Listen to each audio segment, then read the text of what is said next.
सामाजिक समतेचे प्रतीक महामानव डॉक्टर बाबासाहेब आंबेडकरजींना अभिवादन करतो। आज माननीय मुख्यमंत्री देवेंद्र फडणवीसजी यांचा 22 जुलैला जन्मदिवस होता आणि आपले दिवंगत नेते अजितदादाची जयंती होती आणि या 22 जुलैच्या दिवसापासून 2 ऑगस्टपर्यंत आज शेवटचा दिवस आहे। या दिवसापर्यंत राज्यामध्ये संपूर्ण विधानसभा मतदारसंघामध्ये छत्रपती शिवाजी महाराजस्व अभियान व्हावे आणि या अभियानाच्या माध्यमातून या राज्यातल्या 10 लाख परिवारांना विविध योजनांचा लाभ राज्यातल्या विविध खात्यांनी द्यावा अशी योजना राज्य सरकार म्हणून आम्ही तयार केली आणि मला या गोष्टीचा अभिमान आहे की आज रत्नागिरीमध्ये आजच्या शिबिराच्या माध्यमातून जवळपास 2300 लाभार्थ्यांना विविध योजनेच्या लाभातून आपण आता या शिबिराची योजना तयार केली आहे। खरं तर आज रत्नागिरीची माती ही रत्नाची खाण आहे। छत्रपती शिवाजी महाराजांनी स्वराज्य दिले आणि खरं तर या स्वराज्याच्या इतिहासातनं आपली ही पिढी छत्रपती शिवाजी महाराजांनी दिलेलं लोकाभिमुख पारदर्शी आणि गतिमान प्रशासन जे छत्रपती शिवाजी महाराजांनी दिलं ते प्रशासन या महाराष्ट्रात पुन्हा यावं या भावनेने आमचं सरकार देवेंद्रजी माननीय एकनाथजी सुनेत्राताई पुढे नेण्याचा प्रयत्न करतात आहे आणि सोबतच लोकमान्य टिळकांचं जन्मस्थान आणि लोकमान्य टिळकांनी दिलेला स्वाभिमान जागवण्याचंही काम या ठिकाणी आपण सर्व करतो आहे। खरं तर या भूमीत माननीय उदय सामंतजींनी उल्लेख केल्याप्रमाणे वीर सावरकरांची भूमी आहे।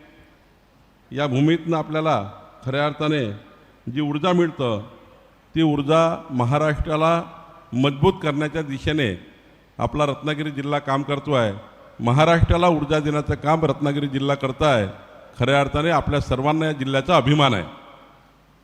आज या ठिकाणी खरं तर या कार्यक्रमाला प्रामुख्याने उपस्थित या जिल्ह्याचे पालकमंत्री आणि राज्यामध्ये उद्योग क्षेत्रामध्ये नवी क्रांती आणण्याकरता एक प्रचंड मोठी जबाबदारी महाराष्ट्राच्या विकासाची ज्यांनी घेतली आहे। आपलं सरकार देवेंद्र फडणवीसचं सरकार एकनाथ शिंदेजी सुनेत्रा पवारजी यांच्या माध्यमातून या राज्याला खऱ्या अर्थाने उद्योग नीती कशी असली पाहिजे या राज्याच्या वेगवेगळ्या उद्योग क्षेत्रात AI पासून तर डिजिटल प्लॅटफॉर्मपर्यंत प्रत्येक प्लॅटफॉर्मवर नव्या नीती या राज्यामध्ये आणण्याचा आणि डावोसमध्ये जाऊन मुख्यमंत्र्यांसोबत बसून या राज्याला सर्वात जास्त गुंतवणूक आणण्याकरता माननीय देवेंद्र फडणवीसच्या सरकारमध्ये प्रचंड या ठिकाणी मजबूतीने काम करणारे उद्योगमंत्री आणि ज्यांनी माझ्या महसूल मंत्री म्हणून कार्यकाळामध्ये 97 कॅबिनेट ज्या झाल्यात त्या कॅबिनेटमधनं सर्वात जास्त कॅबिनेटचे प्रस्ताव MIDC करता जागा माझ्याकडनं मंजूर करून घेतल्या त्याबद्दल असे नेते माननीय उदय सामंतजी, आपले अध्यक्ष अस्मिता केंद्रेजी, आपले आमदार प्रसाद लाडजी ज्यांच्याकडे सिंधुदुर्ग आणि रत्नागिरी या भागातल्या छत्रपती शिवाजी महाराज राजस्व अभियानाच्या या महाराष्ट्रातल्या सर्व डिपार्टमेंटच्या योजना समाजाच्या शेवटच्या माणसापर्यंत पोहोचण्याची जबाबदारी आहे। आमचे आमदार प्रमोद जठारजी, भास्कर जाधवजी, या ठिकाणी शेखर निखमजी, किरण सामंतजी, आपल्या नगराध्यक्ष शिल्पा सुर्वेजी, आपले प्रशांत यादवजी, सतीश मोरेजी, आपले जिल्हाधिकारी मनोज जिंदालजी, आपले SP नितीन बगाटे आणि आपल्या जिल्हा परिषद CO वैद्य रानडे, समोर अनेक मान्यवर बसलेले आहे, मागे अनेक मान्यवर बसलेले आहेत। सर्वांची नाव मी घेऊ शकलो नाही त्याबद्दल खऱ्या अर्थाने आपली सर्वांची क्षमा मागतो। या ठिकाणी खऱ्या अर्थानं छत्रपती शिवाजी महाराजांचं महाराजस्व अभियान हे घेण्याचा निर्णय होत असताना हाच निर्णय झाला की महाराष्ट्रामध्ये आपलं सरकार जे गतिमान पारदर्शी लोकाभिमुख काम करण्याचा जो आम्ही संकल्प केला आहे, महामानव डॉक्टर बाबासाहेब आंबेडकरजींनी संविधानाने जे लोकांचे हक्क आहे ते कायम ठेवण्यासाठी आपल्या सर्वांना प्रेरणा दिली आहे आणि म्हणून या ठिकाणी समाजाच्या शेवटच्या गरीब माणसाच्या कल्याणाकरता आपल्या सरकारने काम करावं आणि तहसील कार्यालयात जनतेने जाण्याऐवजी तहसील कार्यालयाने जनतेमध्ये जावं, सरकारने समाजासमोर जाऊन त्या ठिकाणी सर्व योजना पूर्ण कराव्या, ही भूमिका यामधली आहे आणि म्हणून या ठिकाणी या योजनेची तयारी झाली. मला या गोष्टीचा अभिमान आहे की मागच्या 1.5 वर्षामध्ये महसूल खात्याच्या सर्व कोतवालपासून तर जिल्हाधिकाऱ्यापर्यंत, विभागीय आयुक्तापासून तर आमच्या महसूल खात्याच्या सर्व अधिकाऱ्यांनी प्रचंड ताकदीने या ठिकाणी या महसुली अभियानात काम केलं आणि मला या गोष्टीचा अभिमान आहे. या महाराष्ट्राच्या सर्व समाजाला, सर्व व्यक्तीला या ठिकाणी न्याय देण्याचा प्रयत्न आपलं सरकार करत आहे. खरं तर जी उदय सामंतजींनी सांगितले खरं आहे, अनादिकालापासनं तसंच सर्वच खात्याला महत्त्व आहे. उद्योग खातेही महत्त्वाचं आहे, महिला बालकल्याण खातं महत्त्वाचं आहे, आदिवासी विभागाचं खातं महत्त्वाचं आहे, सर्वच खाते 48 खातेही महत्त्वाचे आहे. पण 2 विभागाला अनन्यसाधारण महत्त्व आहे. एक विभाग म्हणजे आपल्या 14 कोटी जनतेच्या जीवाचं रक्षण करणे, झोपून उठल्यापासून झोपतपर्यंत जनतेच्या जीवाच्या रक्षणाकरता काम करणारं पोलिसांचं खातं, जे गृह खातं आहे, जे माननीय मुख्यमंत्री सांभाळतात आहे. आणि दुसरं महत्त्वाचं 14 कोटी जनतेच्या मालमत्तेचं रक्षण करणारं, तुमची जमीन, या 14 कोटी जनतेची जमीन जी शेतजमीन आहे आणि आपले घरं, आपली प्रॉपर्टी, आपले प्लॉट्स, जे काही तुमची प्रॉपर्टी आहे याचे जतन करण्याचं काम, याला सांभाळण्याचं काम, जनतेची प्रॉपर्टी कायम ठेवण्याचं काम, जनतेशी कुठलीही बेईमानी न होऊ देता त्या जनतेला त्याची मालमत्ता ही या ठिकाणी त्या मालमत्तेचं रक्षण करण्याची जबाबदारी ही महसूल खात्यावर आहे. आणि म्हणून या 2 खात्याच्या माध्यमातून अनादिकालापासून या ठिकाणी समाजाला आपण पुढे नेण्याचं काम करतो आहे. आणि म्हणून या ठिकाणी शेतकऱ्याच्या जमिनीचे प्रश्न असतील, कुटुंबाच्या घराचे प्रश्न असतील, आदिवासी बांधवाच्या हक्काचे प्रश्न असतील, महिला विद्यार्थ्यांना भेडसावणारे प्रश्न असतील, या सर्व प्रश्नाला निगडीत असलेलं महसूल खातं आहे. आणि म्हणून खऱ्या अर्थाने सर्वसामान्य जनतेच्या आयुष्याशी जोडणारं आणि सर्वसामान्य जनतेला, शेतकरी शेतमजुराला न्याय देण्याकरता काम करण्याची जबाबदारी ही महसूल खात्याची आहे. आणि म्हणून या ठिकाणी मला अभिमान आहे की आमचे जिल्हाधिकारी, आमच्या CO आणि आमच्या संपूर्ण विभागाच्या संपूर्ण टीमनी या ठिकाणी ज्या विभागाचे स्टॉल लागलेले आहेत त्या सर्व विभागांनी, मग त्या ठिकाणी ग्रामविकास विभाग आहे, कृषी विभाग आहे, या ठिकाणी पशुसंवर्धन विभाग आहे, मत्स्य व्यवसाय विभाग आहे, या सर्वच विभागांनी या राज्यामध्ये प्रचंड काम सुरू केलं. आणि आमचे जिल्हाधिकारी जिंदाल आणि आमच्या या ठिकाणी CO या ठिकाणी वैद्यजींनी या ठिकाणी या जिल्ह्यामध्ये 2,72,285 परिवारांना या 1.5 वर्षामध्ये आमच्या समोर बसलेल्या महसूल अधिकाऱ्यांनी या ठिकाणी लाभ मिळवून देण्याचं या ठिकाणी काम केलं आहे. खरं तर एकट्या रत्नागिरीच्या भागामध्ये दाखल्याची संख्या 1 लाखाच्या वर बाकी होती, ती आता पुढे नेण्याचं काम त्या लोकांनी केलं. आणि म्हणून या शिबिराच्या माध्यमातून या स्थानिक उत्पादनाला वाव मिळण्याकरता बचत गटांचा जो सहभाग या ठिकाणी होतो आहे, त्या बचत गटाच्या सहभागाचाही या ठिकाणी महत्त्वाचा रोल या ठिकाणी राहिला आहे. आणि म्हणून आमचा दावा नाही आहे की आम्ही सारं बदलून टाकू, आमचा दावा नाही की आम्ही सारं बदलवू, पण आमचा दावा आहे की महाराष्ट्राच्या 14 कोटी जनतेचे मतं घेताना आमच्या 3ही पक्षाच्या महायुतीने जे वचन आपल्या जाहीरनाम्यामध्ये दिलं होतं, विधानसभेच्या निवडणुकीमध्ये जेव्हा आम्ही जनतेमध्ये गेलो रत्नागिरीच्या, तेव्हा महायुतीच्या सर्व आमदारांनी एक संकल्पनामा दिला, वचननामा दिला, जाहीरनामा दिला. जो वचननामा, जो जाहीरनामा उदय सामंतजींनी दिला, जो किरणनी दिला, जो या ठिकाणी आमच्या सर्व आमदारांनी दिला, तो शेखर निकमनी दिला, तो जाहीरनामा हाच होता की महाराष्ट्राचं जर महायुती सरकार आलं तर हे महायुती सरकार आपल्या महाराष्ट्राला विकसित महाराष्ट्र केल्याशिवाय राहणार नाही. हा वचननामा आम्ही आमच्या निवडणुकीमध्ये योगेश कदमांनी आम्ही सर्वांनी दिला.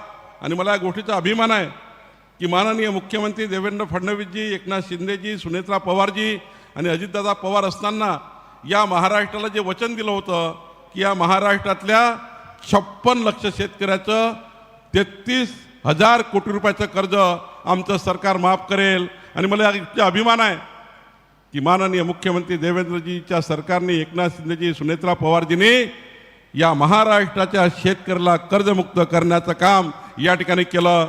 आणि आज या ठिकाणी 36,000 कोटी रुपये आपल्याला आता डिस्बर्समेंट चालू झालं।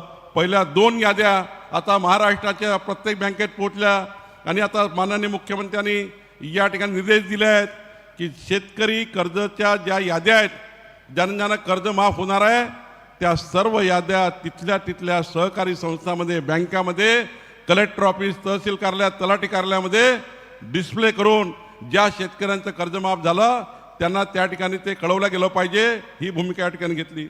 एवढंच नाही तर आपल्या महायुतीच्या जाहीरनाम्यामध्ये आम्ही सांगितलं होतं की या राज्यातल्या 45 लक्ष शेतकऱ्याच्या शेतामध्ये जो विजेचा पंप आहे, त्या विजेच्या पंपाचं विजेचं बिल आमचं सरकार माफ करेल। मला या गोष्टीचा अभिमान आहे की माननीय मुख्यमंत्री देवेंद्र फडणवीसजींनी या राज्यातल्या 45 लक्ष शेतकऱ्यांचं 48,000 कोटी रुपये वीज बिल माफ केलं आणि आज शेताच्या पंपामध्ये कुठलंही वीज बिल शिल्लक नाही। आणि पुढचं जोपर्यंत आमचं सरकार आहे, या राज्यातल्या शेतकऱ्याला विजेचं बिल येणार नाही, हा निर्णय आपल्या सरकारने घेतला। खऱ्या अर्थाने कृषी क्षेत्रामध्ये आमूलाग्र बदल करण्याचा विचार आम्ही केला।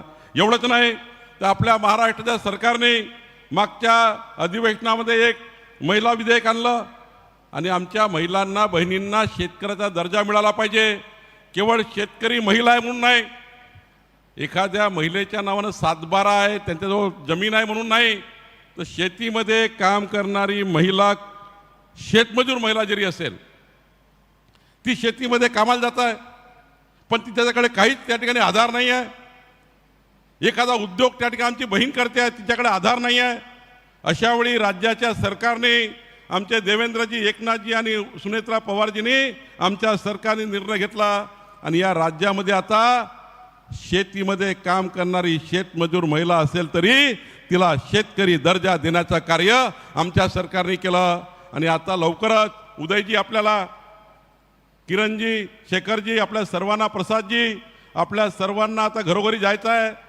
आमच्या शेतकरी महिला दर्जाचं कार्ड आमच्या प्रत्येक बहिणीला मिळालं पाहिजे, जेणेकरून केंद्र सरकारच्या, राज्य सरकारच्या सर्व योजना या आमच्या शेतमजूर महिलांना मिळाल्या पाहिजे, याकरता आम्ही या ठिकाणी काम करतो आहे।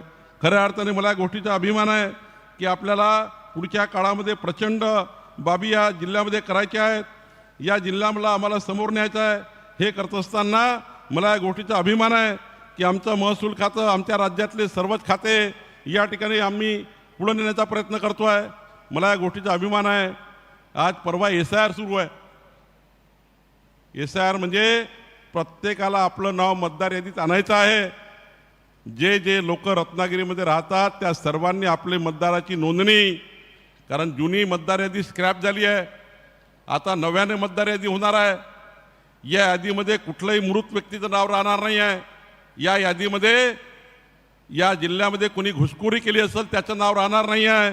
रत्नागिरीचा राहणारा, जन्म झालेला व्यक्ती या यादीमध्ये येणार आहे।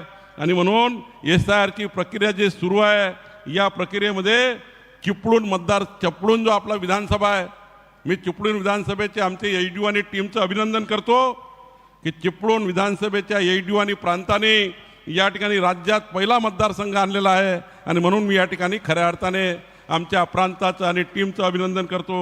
एवढंच नाही तर दापोलीचा मतदारसंघ, या ठिकाणी तिथले प्रांत आणि टीम आहे, त्यांचेही मनापासून अभिनंदन करतो। त्यांनी राज्यामध्ये दुसरा मतदारसंघ म्हणून या ठिकाणी पुढे आणलेला आहे।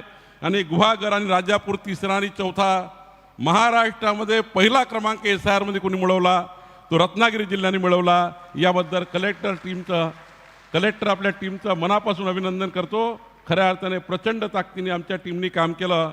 उदयजी, खऱ्या अर्थाने या ठिकाणी जो आकृतीबंध आम्ही मंजूर केला, उदयजींनी सांगितलं खरं आहे, केवळ अधिकाऱ्याकडनं कामाचीच अपेक्षा करायची का? त्यांच्या जीवनामध्ये आपण उभं झालं पाहिजे। आम्ही हे मानणारे आहोत की काम करताना अनावधानाने किती चुका झाल्या तरी सरकारने माफ केल्या पाहिजे। शेवटी काम करणारे लोकच चुका करतात। त्यामुळे ज्या अधिकाऱ्यांनी अनावधानाने चूक केली असेल त्या अधिकाऱ्यांना क्षमा आहे. उद्देश ठेवून काम केलं असेल तर कुठलीही क्षमा नाही आहे.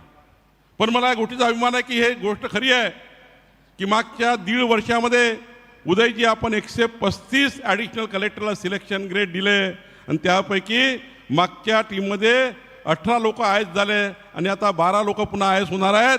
या ठिकाणी आमच्या ॲडिशनल कलेक्टरला आम्ही दर्जा दिला. परवा तर मी शेवटची यादी दिली, म्हणजे या वर्षीची यादी केली, त्यामध्ये 18 आमचे ॲडिशनल कलेक्टर आहे, ॲडिशनल कलेक्टर सिलेक्शन ग्रेड झाले. त्यापैकी 4 लोक हे 31 तारखेला रिटायर झाले.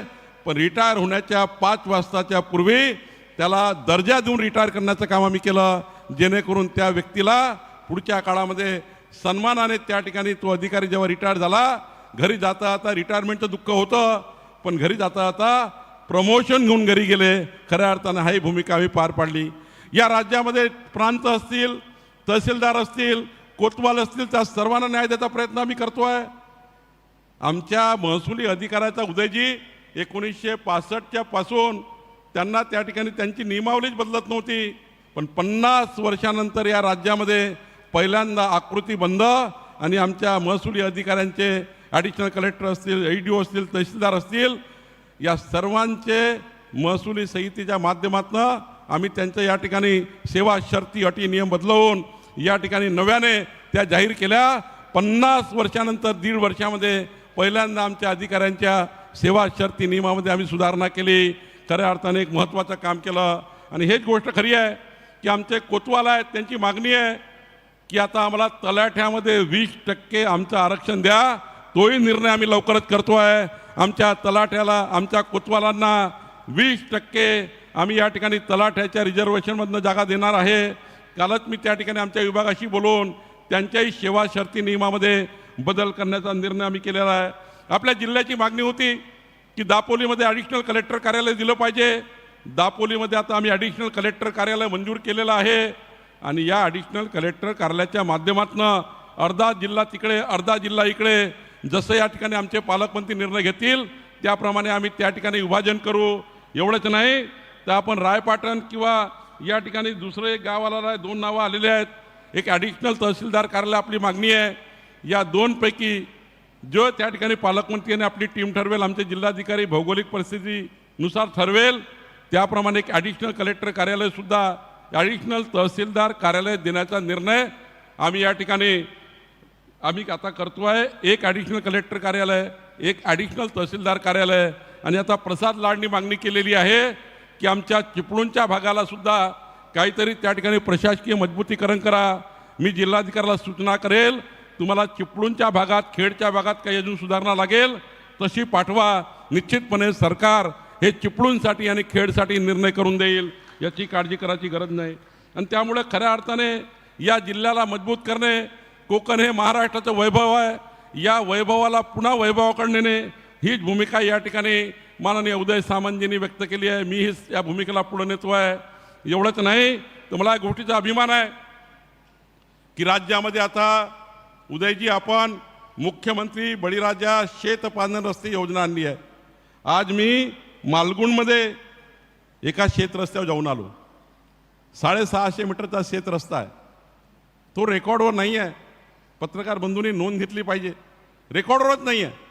या जिल्ह्याचे जवळपास 4000 शेत रस्ते असे जे रेकॉर्डवर नाही आहे.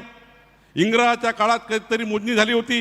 इंग्रजाच्या काळामध्ये या जिल्ह्याचं मॅपिंग झालं होतं. तेव्हापासून या जिल्ह्याचं मॅपिंगच झालं नाही आहे. पण आमच्या महसूल खात्याने ठरवलं आहे पुढच्या 2 वर्षामध्ये रत्नागिरी जिल्ह्याचे जेवढ्या शेतजमिनी आहेत, जेवढे घरं आहेत, सर्वांचं सरकारी मोजमाप करून त्या मोजमापाची प्रत प्रत्येकाला शेतकऱ्याला देण्याचा निर्णय आम्ही केला. प्रत्येकाला भूमी अभिलेख करून त्याचं CTS करून देण्याचा आम्ही निर्णय केला आहे. रत्नागिरी शहरसुद्धा आम्ही या ठिकाणी CTSमध्ये घेणार आहोत. चिपळूण शहर घेणार आहोत. या राज्याचा संपूर्ण ड्रोन सर्वेक्षण आम्ही करणार आहोत. इंग्रजानंतर कधीच जमाबंदी झाली नाही, कधीच सेटलमेंट झालं नाही, कधीच त्या ठिकाणी या महाराष्ट्राला मोजमाप केलं गेलं नाही. इंग्रजांनी फक्त काळ्या लावून मोजमाप केलं होतं, कारण काळ्याचे मोजमाप होते. बांबू होता त्या ठिकाणी, बांबूनी मोजमाप करायचे. शेतीचं मोजमाप, घराचं मोजमाप बांबूनी करायचे. तेव्हापासून या महाराष्ट्रामध्ये कधी त्या ठिकाणी मोजमाप झालं नाही. ॲक्युरेट जमीन कुठं आहे, त्याची सीमा कुठे आहे हे माहिती नाही. आणि म्हणून या जिल्ह्याला पुढच्या 2 वर्षामध्ये उदयजी संपूर्ण मोजमाप करण्याचा निर्णय आम्ही केलेला आहे. शेतकऱ्याच्या जमिनीच्या सीमा आम्ही सुरक्षित करण्याचा निर्णय करतोय. रत्नागिरी जिल्ह्यातल्या प्रत्येक घरांचं CTS आम्ही करून देणार आहे आणि ही सरकारी मोजणी झाल्यानंतर खरा स्वामित्व या जनतेला मिळणार आहे. खरं स्वामित्व या जनतेला मिळणार आहे. स्वामित्वाच्या माध्यमातून या जिल्ह्याचे सर्व गावं मोजून काढणे, नक्षा योजनेच्या माध्यमातून रत्नागिरी शहराला मोजमाप करून देणे, ही सरकारी मोजणी फिक्स झाली की यानंतर कोणतंही स्वामित्व वाचत नाही. हेच खरं स्वामित्व आहे. जोपर्यंत जमाबंदी असत नाही तोपर्यंत स्वामित्व मिळत नाही. आणि म्हणून नक्षा योजनेच्या माध्यमातून सर्व शहरं मोजमाप करणे.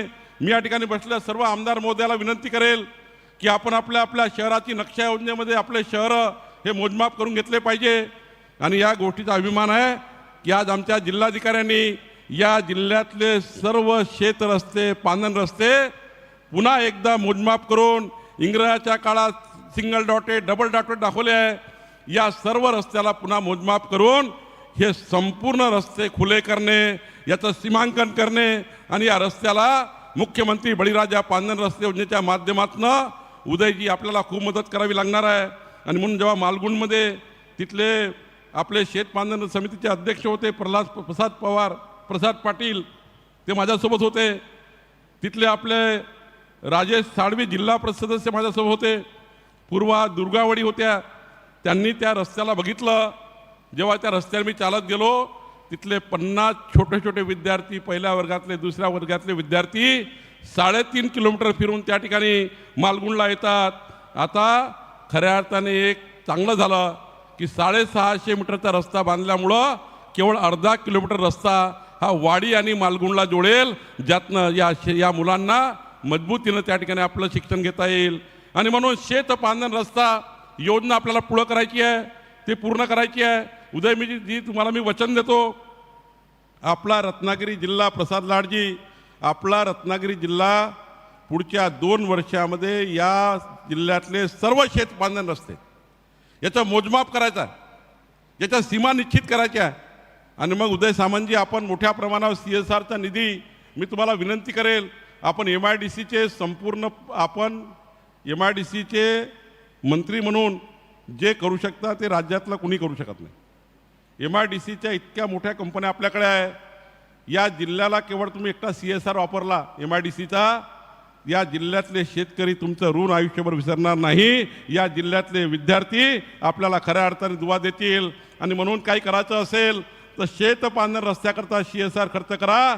त्या शेतकऱ्यांचं जीवनाचं परिवर्तन होईल, शेतकऱ्याच्या शेतामधली प्रोडक्टिव्हिटी वाढेल, शेतकऱ्याच्या जमिनीच्या किमती वाढतील, त्या 10 पट होतील आणि खऱ्या अर्थाने एक नवं परिवर्तन आपल्या कोकणामध्ये झाल्याशिवाय राहणार नाही. आणि म्हणून शेत रस्ते बांधकाम करणे याकरता खूप मोठी मदत आपल्याला किरण सामंतजी, जे काही MIDCमध्ये या महाराष्ट्रामध्ये उद्योग येतील त्यांना CSR मागा.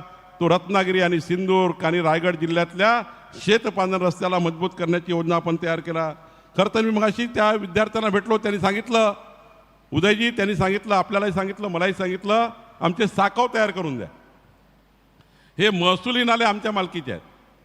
जेवढे आपल्याला तिथे छोटे छोटे नाले दिसतात ते महसूल खात्याचे आहेत.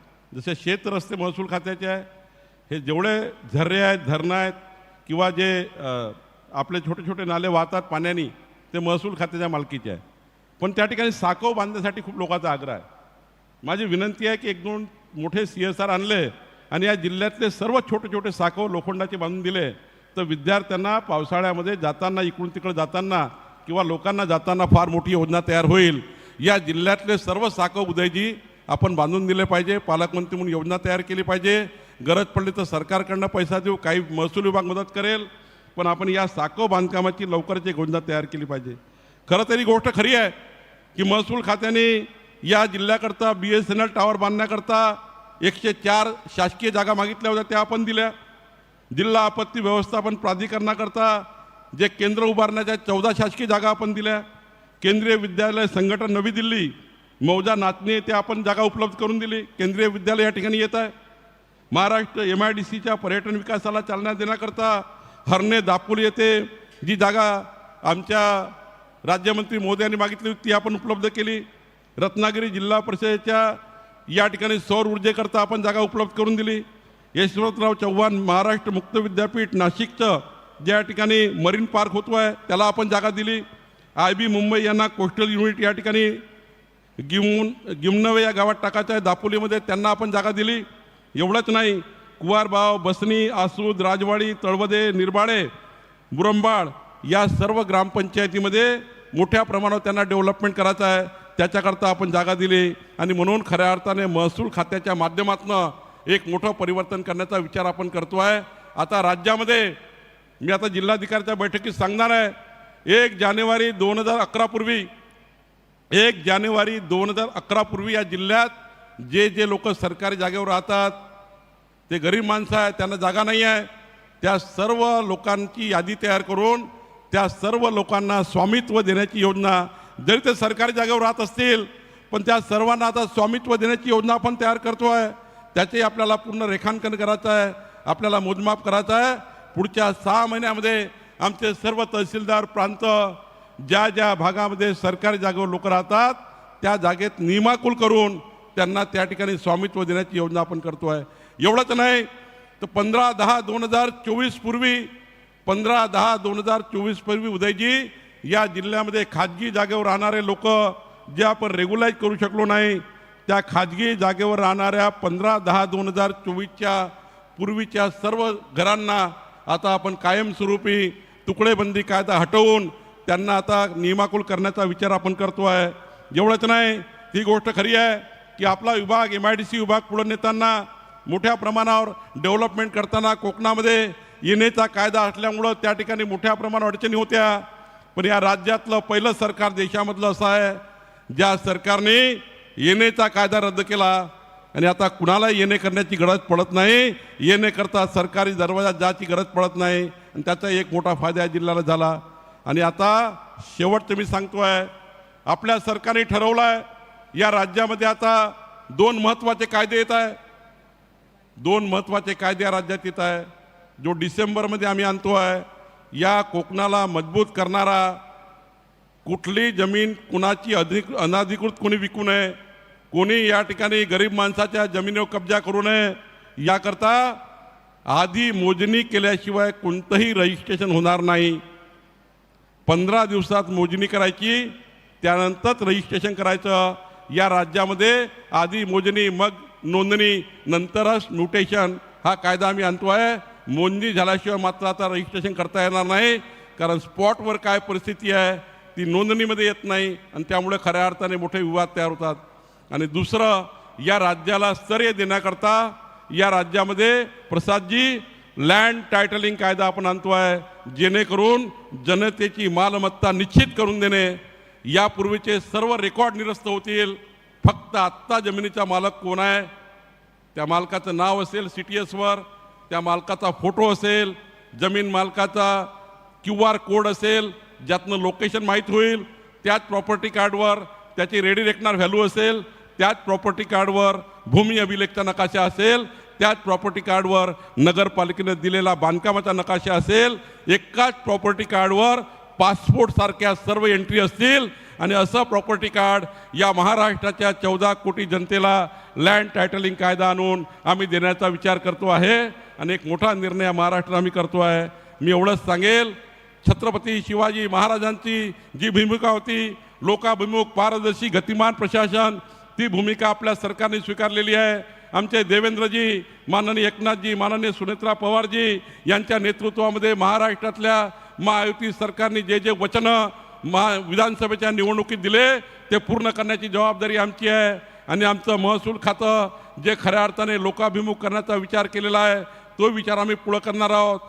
पुढच्या 5 वर्षामध्ये या खात्याच्या माध्यमातून समाजाच्या शेवटच्या गरीब माणसाचं कल्याण करणे हीच भूमिका आमची आहे. आमचं सरकार, देवेंद्र फडणवीसांचं सरकार हे प्रचंड मजबूतीने या महाराष्ट्राला पुढे नेत आहे. कोस्टल रोडपासून या रत्नागिरी जिल्ह्याला उद्याच्या काळामध्ये प्रचंड मजबूत देण्याचं काम आमचं सरकार करत आहे. आमचे उदय सामंतजी असतील, व्यासपीठावरचे सर्व आमदार असतील, त्यांना माझी विनंती आहे, मान्य उदय सामंतजींनी 4-5 बाबी, उदय सामंतजींनी ज्या 4 महत्त्वाच्या बाबी ज्या शासकीय कार्यालयाचं फर्निचर असेल, शासकीय कार्यालयाचे बांधकाम असतील, या ठिकाणी ते सर्व बांधकामं पूर्ण करणे, याकरताही सुद्धा जो निधी लागेल तो निधी देईल. आणि चारही जे विषय मान्य उदयजी आपण सांगितले ते विषय मंजूर करूनच मी रत्नागिरीमधून जाईल, त्याशिवाय रत्नागिरीमधून जाणार नाही, काळजी करायची गरज नाही आहे. आणि या ठिकाणी किरण सामंतजी आपण सांगितलं देवस्थान इनाम जमिनीचा कायदा राज्य सरकार आणतं आहे. येणाऱ्या डिसेंबर महिन्यामध्ये देवस्थानाचे हक्क काय असेल, कुळाचे हक्क काय असेल, वहिवाटदाराचे हक्क काय असेल, देवस्थान इनाम जमिनीच्या 5.5 लाख हेक्टर जमिनी ज्या पद्धतीने त्या ठिकाणी बेवारस झालेल्या आहेत, कूळ काय आहे, वहिवाट काय आहे, मंदिरं, या ठिकाणी अनेक गावठाणं असे आहेत रत्नागिरी सिंदूरमध्ये त्या देवस्थानच्या जागेवर दाखवलेले आहेत. गावठाणं देवस्थानच्या जागेवर असल्यामुळं त्या ठिकाणी त्यांचे हक्क प्रस्थापित होत नाही. त्यामुळे एक सविस्तर कायदा किरण सामंतजी आपल्या डिसेंबरच्या अधिवेशनात येत आहे. 15 लोकांची समिती यावर काम करत आहे. आम्ही हा कायदा पब्लिक डोमेनला टाकणार आहे, पब्लिकच्या जनतेच्या सुनावणी त्या ठिकाणी घेणार आहे. आणि डिसेंबर महिन्यामध्ये या राज्यामध्ये देवस्थान इनाम जमिनी कायदा आणून या देवस्थानाचे हक्क प्रस्थापित करणे, जनतेचे हक्क त्यांना मिळवून देणे, यालाही आम्ही काम करतो आहे. त्यामुळे काळजी करायची गरज नाही. तुमचं काही त्या कायद्यामध्ये काही सुधारणा असतील तर किरण सामंतजी आपण सांगा, आम्ही निश्चितपणे त्या सुधारणा पूर्ण करू. मी पुन्हा एकदा उदय सामंतजी आपलं मनापासून आभार मानतो. या जिल्ह्याच्या विकासाकरता महसूल खातं, उद्योग खातं मिळून आणि या राज्याचे सर्वच खाते मिळून एक प्रचंड मजबूती आपण देऊ. ज्या अपेक्षा उदय सामंतजी यांनी आपल्या शेखर निकमजींनी काल मला एक निवेदन दिलं. उदयजी आपण मला या ठिकाणी काही गोष्टी सांगितल्या, किरणजी आपण काही सांगितल्या, प्रसाद लाडजींनी एक मोठी अपेक्षा या ठिकाणी व्यक्त केली की रत्नागिरी जिल्ह्याला या ठिकाणी मजबूत करण्याकरता आपली भूमिका महत्त्वाची आहे, ती आम्ही पूर्ण करू. विक्रांत पाटील हे राज्याचे समन्वयक आहेत, पण या ठिकाणी मला पुन्हा एकदा जिल्हाधिकारी आणि आपल्या CO जिल्हा परिषद या ठिकाणी रत्नागिरी आणि संपूर्ण प्रशासकीय टीमचं सर्व विभागाचं मनापासून अभिनंदन करायचं आहे. निश्चितपणे माननीय मुख्यमंत्री देवेंद्र फडणवीसजी यांच्या नेतृत्वातल्या सरकारला आपण सर्व पुढे नेत आहे. आपण असंच काम पुढे चालू राहू द्या. महाराष्ट्र सरकार हे मजबूतीनं आपल्या सर्वांच्या पाठीशी राहील, एवढंच वचन मी आपल्याला देतो आणि माझे 2 शब्द संपवतो. धन्यवाद. मनापासून